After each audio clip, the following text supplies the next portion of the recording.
Les actualités du développement durable et de la santé environnementale, c'est sur les podcasts de Radio Fréquence RSE.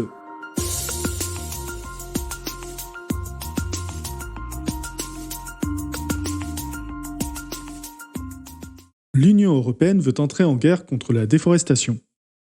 L'UE est-elle en train de mobiliser des divisions pour attaquer les innombrables populations qui, à travers le monde, ont trouvé un bon moyen de vivre, voire de survivre, en produisant café, cacao, soja, huile de palme sur des terres hier encore couvertes de forêts désormais abattues ou brûlées? Non.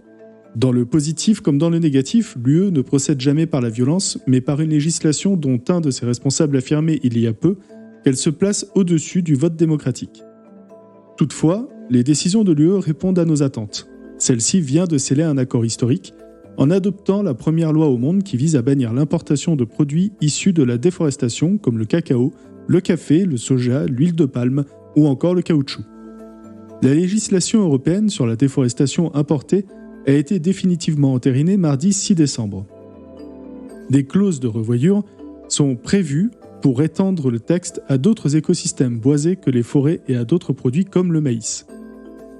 Pour nous, lutter contre la déforestation constitue une urgence en faveur de la santé publique. La déforestation importée, entraînée notamment par nos achats alimentaires, génère une perte majeure de biodiversité.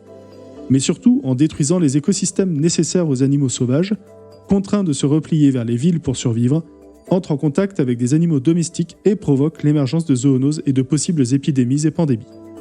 On nous affirme qu'il s'agit d'une première mondiale. Des produits que nous consommons au quotidien, tels que ceux déjà énumérés, vont trouver porte close en arrivant sur les frontières de l'Europe si leurs importateurs ne sont pas capables de démontrer, documents à l'appui, qu'ils ne sont pas issus de zones déforestées. À condition, bien sûr, que cette réglementation puisse être vraiment appliquée et qu'elle le soit concrètement.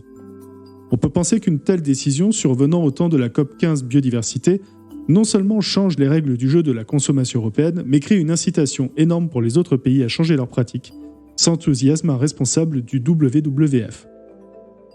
Mais cette interdiction ne sera appliquée qu'aux produits provenant de terres déboisées après décembre 2020.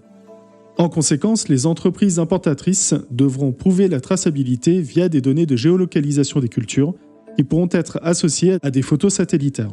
Et surtout, quid des forêts ravagées avant décembre 2020 ? Passer par pertes et profits ?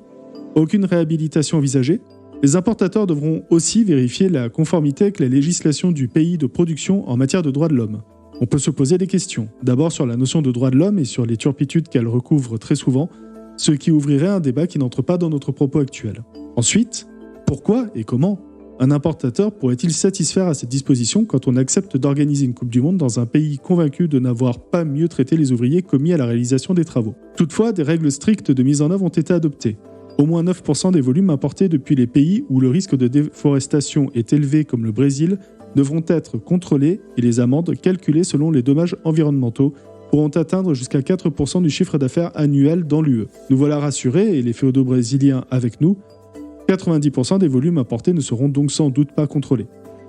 Il est maintenant prévu qu'une extension s'appliquera aux forêts et aux savanes de l'ensemble Brésil, Paraguay, Bolivie, un an après l'entrée en vigueur du texte actuel. De même, après 2 ans, la Commission étudiera ensuite une possible extension à d'autres zones de production. Maïs, autres écosystèmes riches en stockage de carbone et en biodiversité comme les tourbières. Quand on sait que la biodiversité s'est effondrée d'à peu près 60% depuis 1960, on ne peut que s'interroger sur ces délais.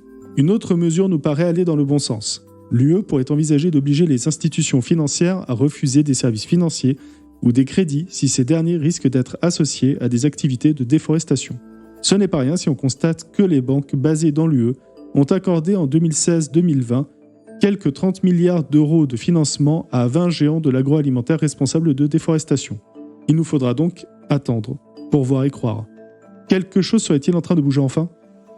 Nous resterons très vigilants pour observer comment ces indignations de l'UE se traduiront sur le terrain. Pour suivre l'actualité de Radio Fréquence RSE et retrouver tous nos épisodes de podcast, vous pouvez nous suivre sur Apple Podcast, Spotify, Deezer, Podcast Addict, YouTube, Amazon Music, Google Podcast et bien entendu sur la plateforme Ocha.